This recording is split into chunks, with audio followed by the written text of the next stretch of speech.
इतना डर लग रहा था, बहुत बड़ी गलती थी, मुझे वो लोग बुली करेंगे। अब तो मैं फ़ेल हो ही जाऊँ। एक मोमेंट था मेरे लिए, कीमती साल बर्बाद। हेलो दोस्तों, तो मेरा नाम है विवेक और स्वागत है आपका मेरे चैनल द विवेक वर्स पर। तो आज मैं आपको बताने वाला हूँ मेरा 11th और 12th का हॉरिबल एक्सपीरियंस है ना, हॉरिबल था।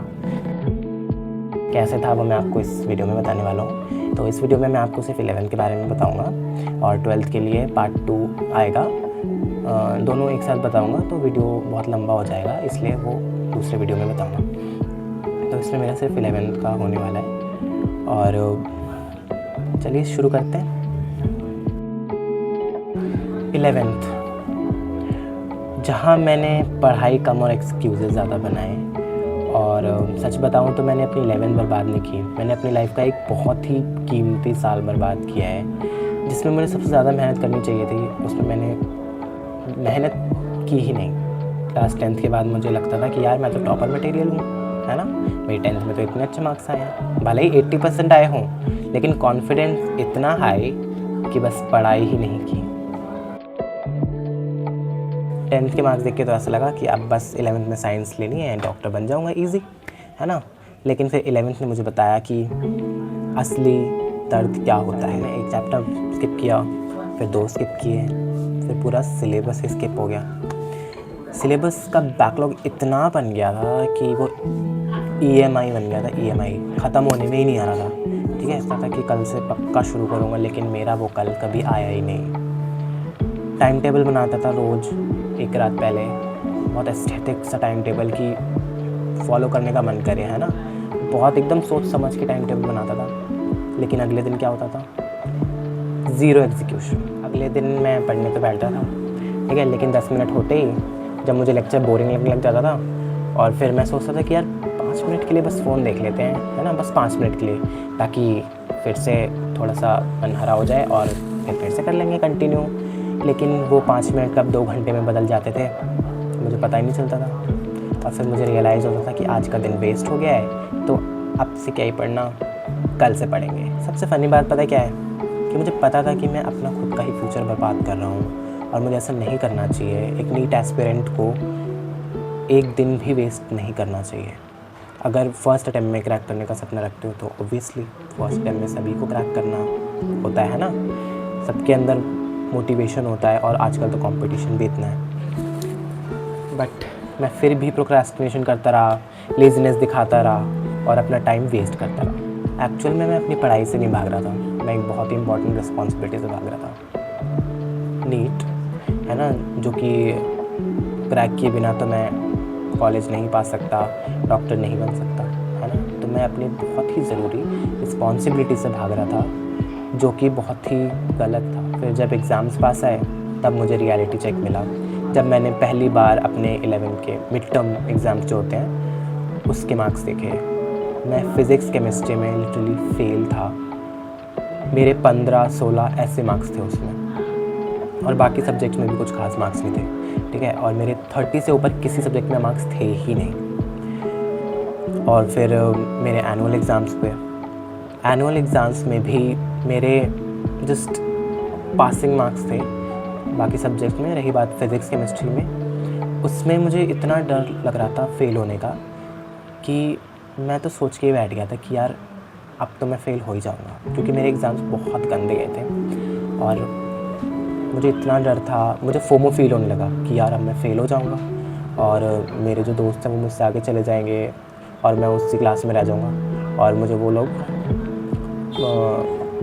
बुली करेंगे, है ना। तो मुझे ना इस चीज़ का अब डर लगने लगा था और मुझे बहुत डर था कि मुझे उस सेम स्कूल में दोबारा नहीं जाना। और तो उस टाइम मैंने NIUS से स्टडी करने का प्लान भी कर लिया था। ओपन स्कूलिंग मुझे मेरी 12th ओपन स्कूलिंग से करने का मैंने डिसाइड कर लिया था और उस टाइम मैंने ऑनेस्टली अपने पेरेंट्स को बता दिया था कि मैं फ़ेल होने वाला हूँ और मुझे ओपन स्कूलिंग में एडमिशन दिला दो। और उस टाइम जो मेरे पेरेंट्स के फेसेस पर उदासी जो थी, वो सबसे ज़्यादा हार्ट ब्रेकिंग मोमेंट था मेरे लिए। मेरे पेरेंट्स इतने इनोसेंट कि वो मान भी गए, इतना इजीली मान गए। उन्होंने मुझे कुछ नहीं बोला, उन्होंने बोला बस तू चिंता मत कर, तुझे जो करना है तू कर, लेकिन तो टेंशन मत ले। और आप लोग कभी भी कुछ भी करना, लेकिन अपने मम्मी पापा का कभी भी दिल मत दुखाना, क्योंकि उस टाइम जब मैंने अपने मम्मी पापा के फेस पे उदासी देखी तो वो मेरे सबसे ज़्यादा हार्ट ब्रेकिंग मोमेंट था। और मैं कभी नहीं चाहता कि ऐसा मैं दोबारा देखूँ। आगे बढ़ रहे थे और मैं वहीं का वहीं था। हालांकि मेरे दोस्त मुझे रियलिटी चेक देते रहते थे, चाहे वो खुद ना पढ़ते हों, लेकिन मुझे रियलिटी चेक देते रहते थे, अच्छे थे, है ना। तो एनुअल एग्ज़ाम्स का रिज़ल्ट आया और उसमें लिटरली मैं ग्रेस मार्क्स से पास हुआ था। मुझे फिज़िक्स केमिस्ट्री दोनों में ग्रेस मार्क्स मिले थे। और मतलब देख रहे हो कि मुझे ग्रेस मार्क्स से मैं इतना ज़्यादा नीचे गिर चुका था कि मुझे ग्रेस मार्क्स से टीचर्स को पास करना पड़ रहा था। इतना बुरा लगा, इतना ज़्यादा बुरा लगा कि यार कर सकता था, बट फिर भी नहीं किया। मैंने मेहनत और आलस को चुन लिया। ये मेरी बहुत बड़ी गलती थी और इसने मेरी पूरी 11th बर्बाद कर दी। अगर तुम 11th में हो या अभी स्टार्ट कर रहे हो, वैसे तो अप्रैल है, अभी सेशन शुरू भी नहीं हुआ होगा शायद, तो अभी आपकी 11th बहुत ही फ्रेशली शुरू हो रही होगी। तो आप लोग मेरी वाली गलती रिपीट मत करना। मुझे तो गाइडेंस नहीं मिला था ज़्यादा, लेकिन मैं चाहता हूँ कि आप लोग को गाइडेंस मिले और आप लोग को पता चले कि 11th एक्चुअल में ईज़ी नहीं होती। 11th में अचानक से सिलेबस 2x हो जाता है। 10th और 11th में बहुत ज़्यादा फ़र्क है, ठीक है। तो जो 10th के बच्चे 11th में फ्रेशली आते हैं तो उन काफ़ी ज़्यादा बच्चों को पता नहीं होता है कि 11th is way harder than your सारी जो आपकी प्रीवियस क्लासेस थी, सबसे ज़्यादा हार्ड आपकी 11th होती है। और आपको स्ट्रीम एकदम केयरफुली चुननी होती है। आप चाहे साइंस लो, आर्ट्स लो, चाहे आप कॉमर्स लो, आपको सब में मेहनत करनी पड़ती है, ठीक है। और मैंने देखा है लोगों को, मतलब इतना ज़्यादा पढ़ाई करनी पड़ती है। मैंने पढ़ाई नहीं की तो उसका मुझे रिज़ल्ट भी मिला, मेरी 11th बर्बाद हो गई। बट आप लोग कभी भी ये गलती मत करना। आप लोग अपनी 11th स्टार्टिंग से ही अच्छी बना के चलना, बैकलॉग मत बनाइएगा।